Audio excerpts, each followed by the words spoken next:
નમસ્કાર, કલમ યુદ્ધ સમાચારની સાથે હું છું આપની સાથે પાયલ બામભણિયા। તો જોઈએ આજના મહત્વના સમાચારમાં। સુરતમાં 5 વર્ષ પહેલા હીરાની કંપનીએ ચેક બાઉન્સ કેસ કર્યાનો મામલો। તમામ પરિવાર ગૃહ રાજ્ય મંત્રી હર્ષ સંઘવી પાસે ન્યાયની માંગ લઈ પહોંચ્યા। 35થી વધુ પરિવાર એક બાઉન્સ કેસમાં જેલની હવા પણ ખાઈ ચૂક્યા છે। કેપી સંઘવી હીરાની કંપનીએ ખોટા કેસ કર્યા હોવાના પરિવારના આક્ષેપ। 5 વર્ષ પહેલા નાના યુનિટોમાં ખોટ ગઈ હોવાથી કેપી સંઘવીને કરાયું હતું ચૂકવણું। સિક્યુરિટી પેટે રાખવામાં આવેલા ચેક કેપી સંઘવીએ પરત ના આપ્યા। પંચો અને ડાયમંડ એસોસિએશનની હાજરીમાં નાના વેપારીઓએ કેપી સંઘવીને કર્યું હતું ચૂકવણું કરાયું તેમ છતાં કેપી સંઘવીએ કંપનીએ સિક્યુરિટીના ચેક પરત આપ્યા ન હતા। આ ચેક બેંકમાં નાખી બાઉન્સ કરાવી તમામ સામે કેસ કર્યા। ન્યાય નહીં મળે ત્યાં સુધી પરિવાર લડત ચલાવશે। બ્યુરો રિપોર્ટ, કલમ યુદ્ધ સમાચાર, સુરત। જી, આપનું નામ? યોગેશભાઈ જાડા। યોગેશભાઈ, શું ધંધો કરો? હું ડાયમંડ સાથે સંકળાયેલો છું। અત્યારે કઈ જગ્યાએ શાના માટે આવો? અત્યારે અમારે ડાયમંડ ના ધંધા પ્રમાણે અમારે ચેક બાઉન્સના કેસના મેટરમાં અમે અહીંયા હર્ષભાઈ સંઘવીને મળવા આવ્યા છીએ। એટલે બાઉન્સ એટલે કેવી રીતે બાઉન્સ છે અને શું આખો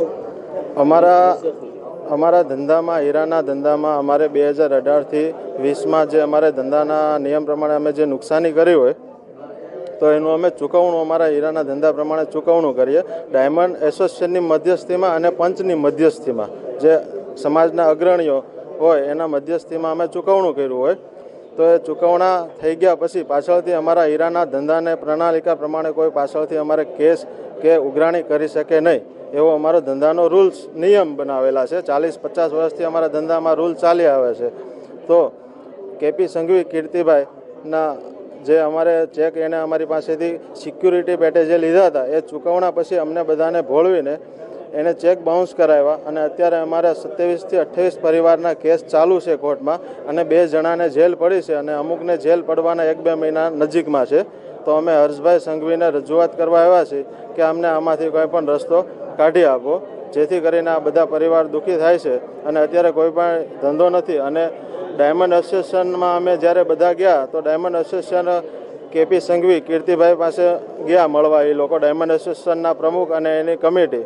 તો એ લોકોને એવું એણે કીધું કે ભાઈ ચૂકવણું તો મેં આ લોકોને બધાને હેરાન કરવા લીધું છે અને મારે બધાને જેલમાં જ મોકલવા છે।